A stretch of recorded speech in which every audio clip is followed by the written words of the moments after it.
Rogo-vos, pois, irmãos, pela misericórdia de Deus, que apresenteis os vossos corpos por sacrifício vivo, santo e agradável a Deus, que é o vosso culto racional. Se você puder sublinhar isso na sua Bíblia, sublinhe. E não vos conformeis com este século, mas transformai-vos pela renovação da vossa mente, para que experimenteis qual seja a boa, agradável e perfeita vontade de Deus. Culto racional hoje não é fácil de ser aplicado nas nossas igrejas. O culto racional exige uma atitude de honestidade, profundidade, verdade, e não suporta a superficialidade. Nós temos visto pregadores que são superficiais, para não desagradar.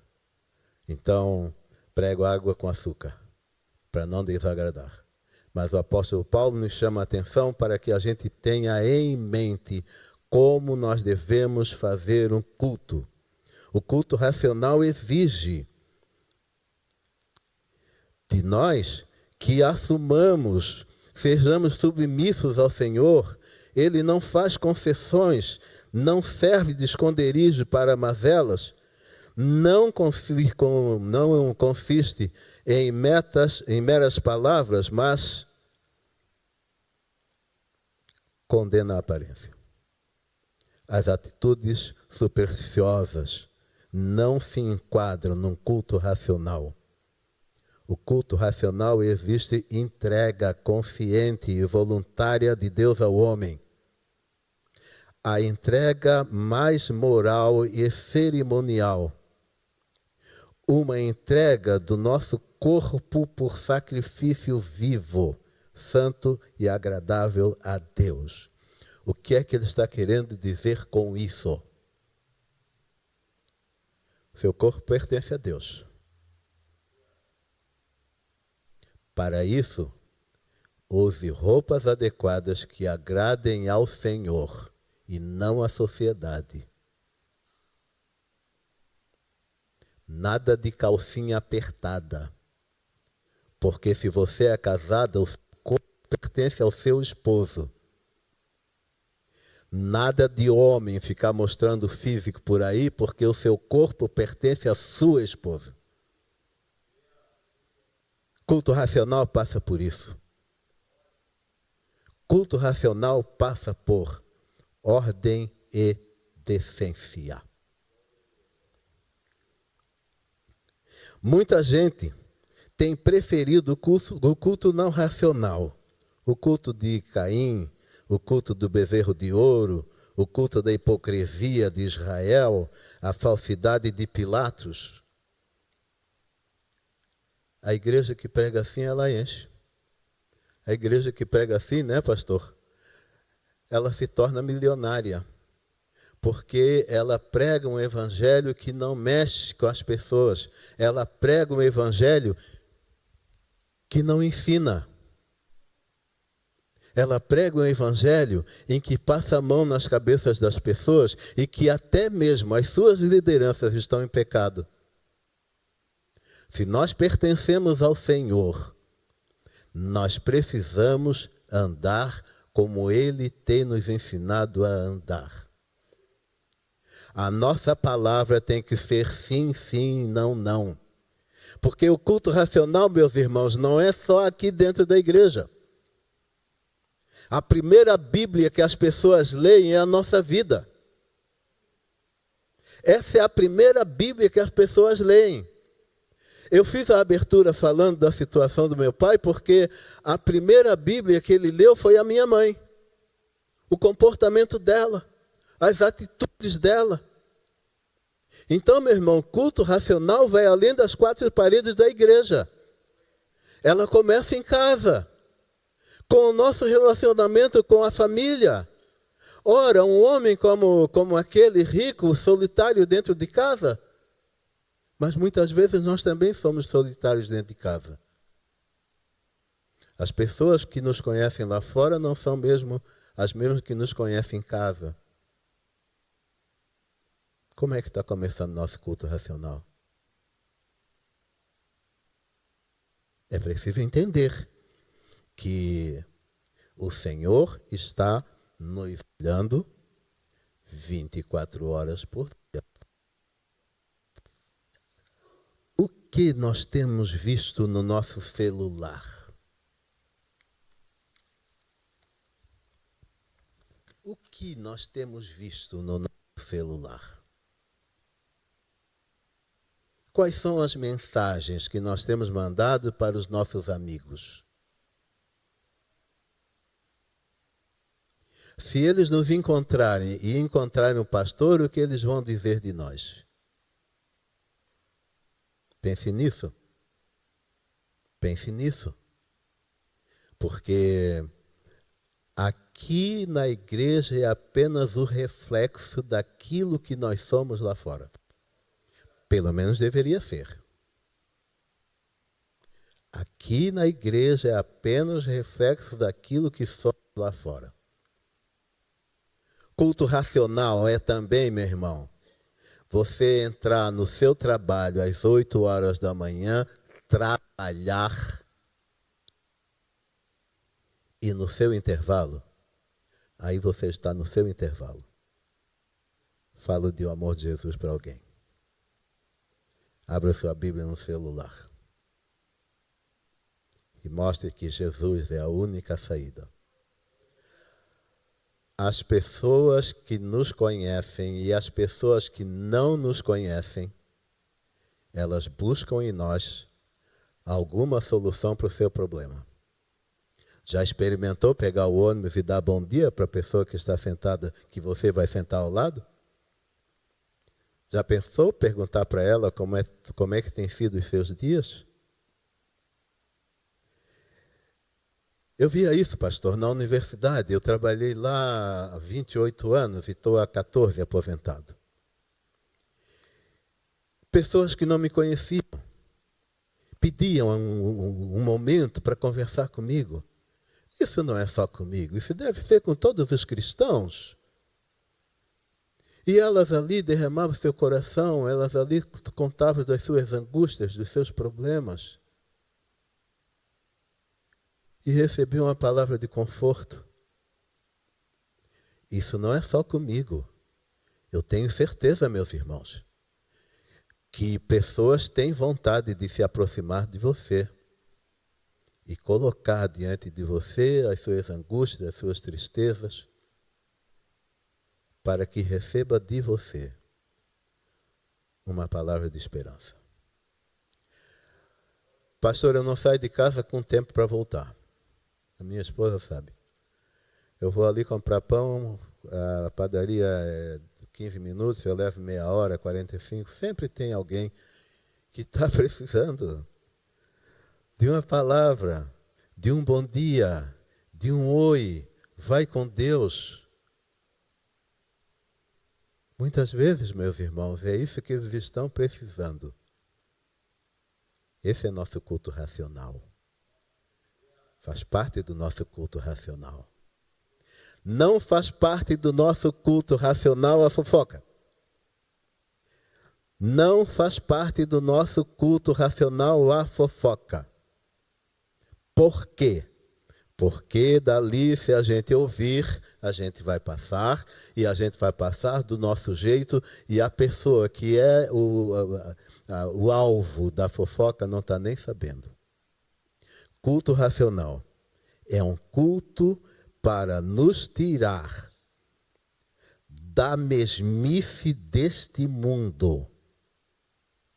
O culto não racional também luta pela posse da nossa mente, porque ela é o centro das nossas decisões. O apóstolo Paulo, a primeira coisa que ele falou, culto racional. A nossa é ela quem dirige a nossa vida. É ela, está tudo aqui, ó, que vai decidir o que fazer e quando fazer. Culto racional. O inimigo das nossas almas também trabalha nisso. Para tirar de nós a nossa direção e nos levar para um outro caminho. Adão e Eva lá no jardim. Que lugar maravilhoso. Olha, veja como nós somos, como somos humanos. Que lugar maravilhoso. E o mais lindo de tudo, no final da tarde, o Senhor vinha para conversar com eles. Aí a nossa natureza humana, que vive às vezes atrás de uma fofoca, começou a ouvir o que a serpente estava falando. Eu fico imaginando que a serpente não falou uma vez só, não. Ela vem devagarinho. É assim que Satanás faz. Ele vem devagarinho, com a conversa bonita, dizendo para a moça, olha, você está bonita hoje, hein? Feia, Deus. Mas você está linda hoje. E ela vai caindo naquela conversa. Foi isso que ele fez com Eva. Oh, Eva, estás lindona hoje. Mas vem cá, me diga uma coisa. Aquela árvore lá, que bonita, você já comeu daquilo? Não, o Senhor disse que não é para comer. Ah, mas foi indo, foi elogiando, foi trazendo uma conversa, e ela foi. Satanás continua agindo do mesmo jeito. Nós precisamos estar 24 horas ligados ao vendo na dependência dele. Se não for na dependência do Senhor, nós vamos sucumbir. Se nós não vivermos 24 horas na dependência, obrigado, meu irmão, do Senhor, nós vamos sucumbir. O culto racional é autêntico. Não cabe outra na forma do mundo. Assim como o culto racional não cabe na forma do mundo, nós que somos de Deus só cabemos na forma de Deus. Nós que somos de Deus não podemos caber na forma da fezinha do jogo do bicho. Nós que somos de Deus não podemos cair na tentação da variedade de jogos da loteria. O culto racional também passa por isso.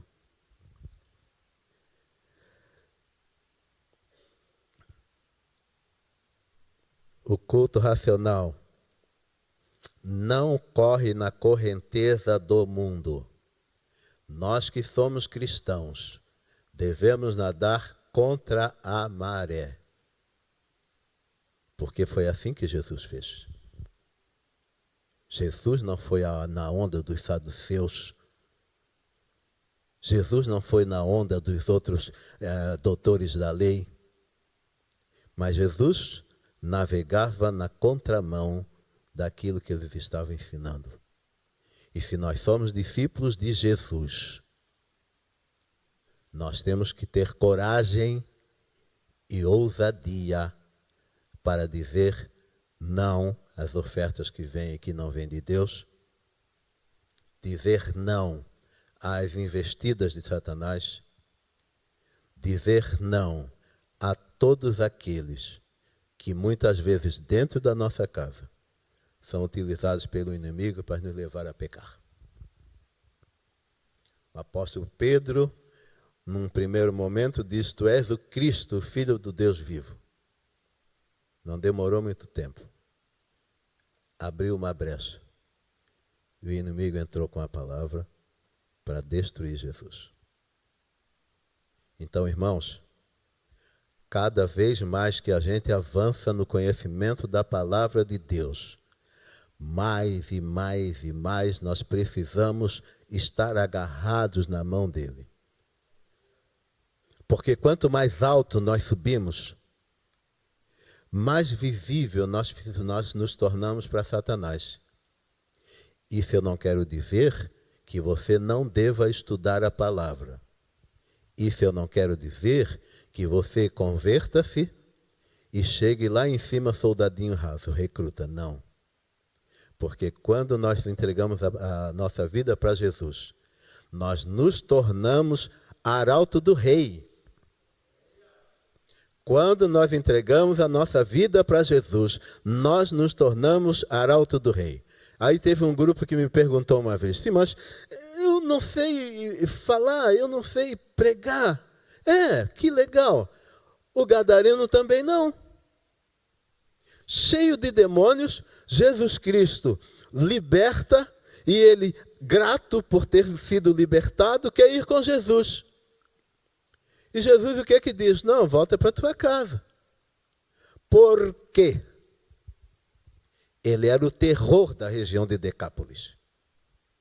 Ninguém passava por onde ele estava. Quando tentavam amarrar com correntes, era a mesma coisa de amarrar com uma linha, ele rebentava. Agora o cara chega, está vestido, cabelinho penteado. O porquê que Jesus mandou ele para casa? Nós somos curiosos. Todo mundo vai olhar, aquele não é... Tem até medo de dizer o nome. Mas é parecido. Aí aparece uma mocinha mais curiosa ainda. Vem cá, você não é... O que aconteceu com a tua vida? Quando você se converteu, o que aconteceu com a sua vida? Foi o que ele disse. Jesus mudou a minha vida e pode mudar a tua. Você não precisa ser um grande pregador. Basta dizer o que Jesus fez na sua vida. Porque o seu problema é o outro, é o problema do outro. Culto racional significa, meus irmãos, abrir a boca e dizer aos outros o que Jesus fez na sua vida. Será que Jesus não fez nada? Será que o que Jesus fez é para ficar em secreto com você? É para abrir a boca. É para abrir a boca como aquele que estava lá 38 anos. Quer ir atrás de Jesus também? Sim, claro que quer. Jesus Cristo, pega a tua cama num sábado e vai para a tua casa. Eu fico imaginando, né? Quanta gente criticando que ele estava carregando a cama no sábado. Provavelmente pessoas que viram que ele tinha sido um paralítico. Mas nós temos que nadar contra a maré do mundo. Jesus mandou, ele obedeceu. E Jesus tem nos mandado pregar o evangelho a toda criatura. Não é missão do pastor somente. Não é missão dos presbíteros somente. É missão de cada um que entregou a sua vida para Jesus, desceu às águas, dizendo, olha, eu agora não pertenço mais ao mundo, eu pertenço agora ao Senhor. E a mensagem que Jesus tem dito para nós pregarmos é a mensagem dessas pessoas que ele curou e mandou para casa. Por que mandar para casa? Porque ao longo do caminho, eles vão encontrar com pessoas que vão perguntar o que aconteceu contigo. É provável, meu irmão, que muitas pessoas já tenham feito essa pergunta para você. E você não soube dizer. Jesus Cristo mudou a minha vida e pode mudar a sua. Esse é o culto racional. Nós podemos perguntar como eu posso, nos dias de hoje, prestar um culto que desagrade a Deus. Eu posso perguntar. Você quer saber? Eu vou te contar.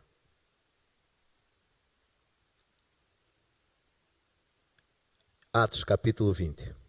Versículos de 7 a 11. No primeiro dia da semana, Estando nós reunidos com o fim de partir o pão, Paulo, que devia seguir viagem de imediato, exortava-os. Prolongou-se o discurso até a meia-noite. Havia ali muitas lâmpadas no cenáculo onde estavam reunidos. Um jovem, primeira e única vez que aparece o nome dele na Bíblia, Eutico, que estava sentado na janela, adormeceu profundamente durante o prolongado discurso do Paulo, vencido pelo sono, caiu do terceiro andar abaixo, sendo levantado morto. Descendo, porém, Paulo, inclinou-se sobre ele, abraçando-o, disse: não vos perturbeis, a vida está nele. Subindo de novo, partiu o pão, comeu e aí lhes deu e falou largamente até o romper da manhã. Assim ele partiu. Eutico caiu da janela porque dormiu. E há inúmeras formas espirituais para nós cairmos da janela. O que é cair da janela? É ir para baixo. Ele foi para baixo. Jonas decidiu desobedecer a Jesus, desceu para Jope, pegou um navio, desceu para o porão, o peixe grande engoliu, desceu para o estômago e desceu para o fundo do mar. Meus irmãos, nós caímos da janela espiritual quando o pregador está pregando e nós nos levantamos, viramos as costas e vamos tomar água, vamos no banheiro, vamos fazer qualquer coisa. A partir do momento em que eu me levanto e viro as costas, eu já caí da janela. Eu perdi a sequência da pregação. Meus irmãos, quando você vem para a igreja e traz a Bíblia no seu celular e você começa a ler a Bíblia e depois de ler o texto, você fica passeando no celular, você já caiu da janela. Está vendo como é fácil cair da janela espiritual? Aí você não está mais prestando um culto racional, porque você já está noutra. Meus irmãos, Satanás não quer nos tirar da igreja. Ele quer nos tirar a palavra. Aí, nós não praticamos culto racional, nós praticamos culto de corpo presente. E não é isso que o Senhor quer. Então, meus irmãos, pensem nisso. O culto racional começa em casa. O culto racional passa pelas pessoas com quem nós encontramos. Não vire o rosto, não. Não baixe a cabeça, não. Cumprimente.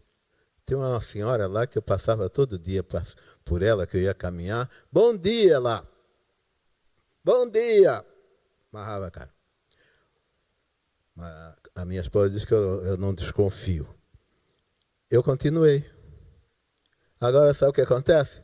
Antes de eu dizer, ela já está. Bom dia. Está vendo? Você precisa persistir.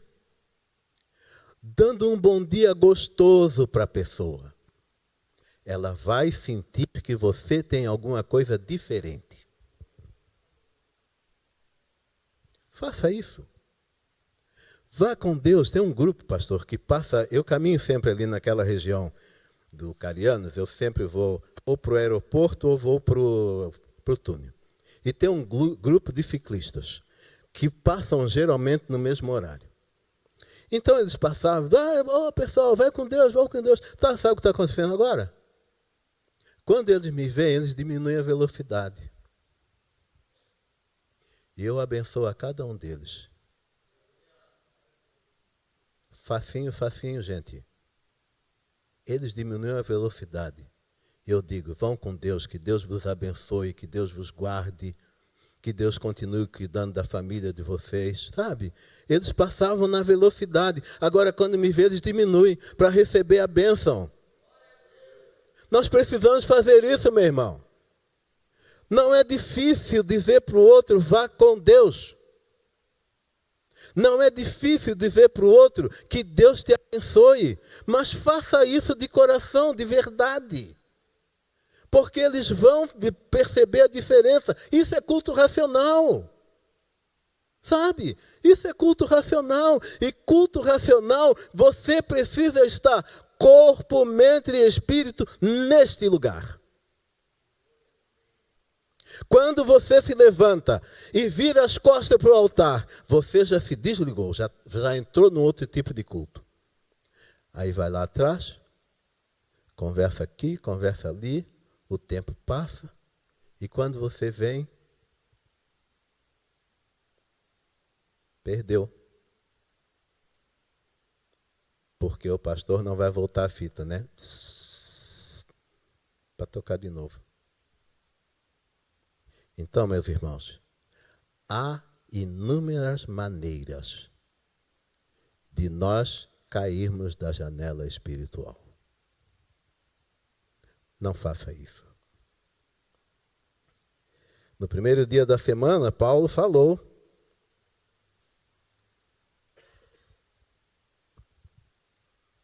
É o primeiro exemplo que nós vemos na Bíblia de o povo de Deus se reunir no primeiro dia da semana. E provavelmente se reuniu à noite, porque as lamparinas estavam acesas.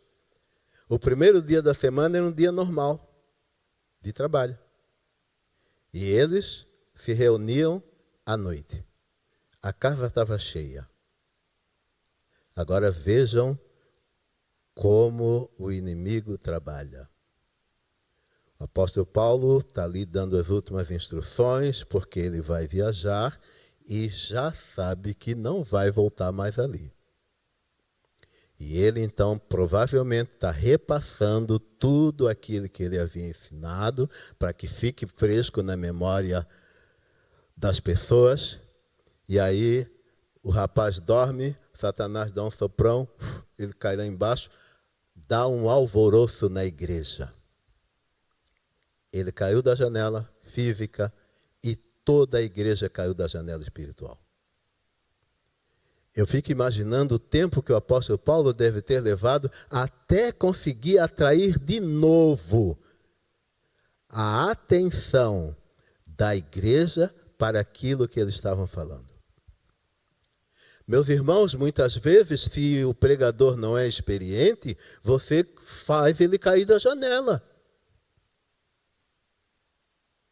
Se você não colocar o seu celular no modo avião, você só não cai da janela como todas as pessoas que estão em volta quando esse telefone tocar. Então nós precisamos estar com responsabilidade. O homem de Deus está aqui pregando, ele não veio pregar as quatro paredes, ele veio trazer uma mensagem do Senhor para o seu coração. Ali nós vemos a primeira manifestação registrada da igreja gentílica no primeiro dia da semana. Pretendendo partir no dia seguinte, ele continuou falando até meia-noite. Nós temos uma missionária na África que ela diz que o culto lá só tem hora para começar. Eles vão de manhã cedo e cantam. Ela diz que 2 horas da tarde ainda é de manhã para eles. E vão louvando.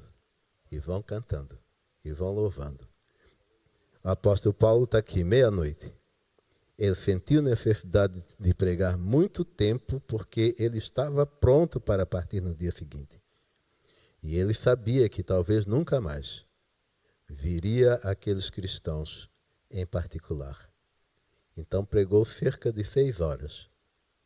Eu quero crer que ele pegou tudo que aquilo que ele já tinha pregado, repassou para que as pessoas não perdessem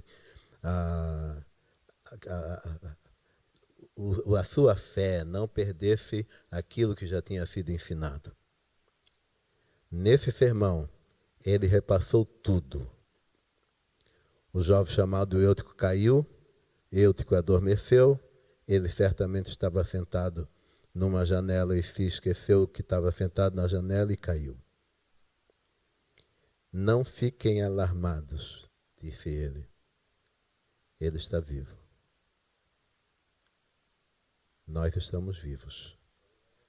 Espiritualmente nós estamos vivos. Mas nós precisamos cuidar. Precisamos estar atentos. Porque, meus irmãos, já indo para o final, a proporção que caímos da janela espiritual, mais para baixo nós vamos. Num primeiro momento, a gente sente uma coisa assim no coração. Ai, poxa, estou saindo do culto. Mas depois a gente vai indo e se acostuma. E aí levanta 200 vezes no culto. E o pregador está aqui só olhando e vendo, poxa, mais um caiu da janela. Não faça isso não, meu irmão. Você não está sendo olhado pelo pregador. Você está sendo olhado pelo Senhor. O culto é para Ele. A honra e a glória são dele. O respeito é obrigação nossa.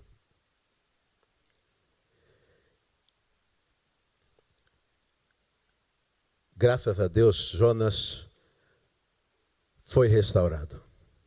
E por ser restaurado, Nínive se converteu. Pregou a meia boca, mas Nínive se converteu.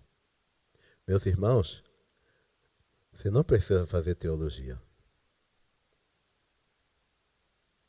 O pouquinho que você lê da palavra de Deus, o Espírito Santo te orienta para que você repasse para mais outro. Pastor, o meu pai, praticamente na Bíblia que ele aprendeu a ler. Ele era aqui do interior da ilha, era uma escola chamada Escola Reunida. Era reunida, sabe por quê? Porque os 4 anos eram na mesma sala de aula. E o professor aparecia lá a cada 2 meses. Então, quem sabia mais, ensinava quem sabia menos. E o meu pai, várias vezes, eu vi o meu pai. A luz não era essa de hoje, era aquela incandescente. Meu pai em pé em cima da cadeira, com a Bíblia colada na lâmpada para estudar a palavra. Um homem com 3º ano do primário. De uma escola isolada que o professor aparecia a cada 2 meses. O que é que ele aprendeu? Aprendeu por meio do Espírito Santo de Deus. E lá ele chegou no céu carregado. Se aqui ele carregava 120 quilos nas costas, imagino que ele chegou lá com almas. Quando eu durmo, eu caio da janela espiritual. Quando eu durmo no culto, eu caio da janela espiritual. Veja como é fácil. Veja como é fácil cair da janela espiritual.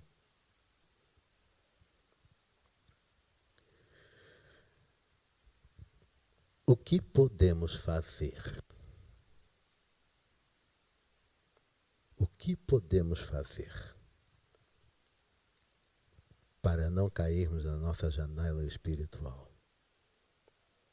Renovação da mente. Renovação da mente.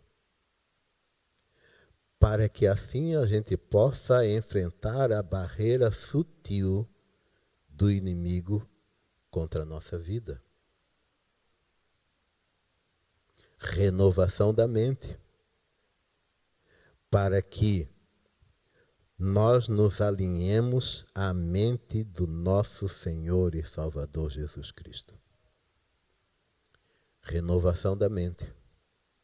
Para perceber que você não veio ao culto para agradar ao pastor, mas que você veio para agradar o Todo-Poderoso. Renovação da mente. Quando o culto está marcado para tal hora, o Senhor já está esperando para que a gente, para que receber o nosso culto. Se está marcado para 7h30, você já chegou atrasado, já chegou caído. Nós não podemos fazer o Todo-Poderoso esperar. O que Ele espera de nós é um culto racional até a volta de Jesus, ou até quando Ele nos chamar. Que Deus tenha misericórdia de nós e que Ele nos acorde toda vez que a gente cochilar do ponto de vista espiritual. Amém.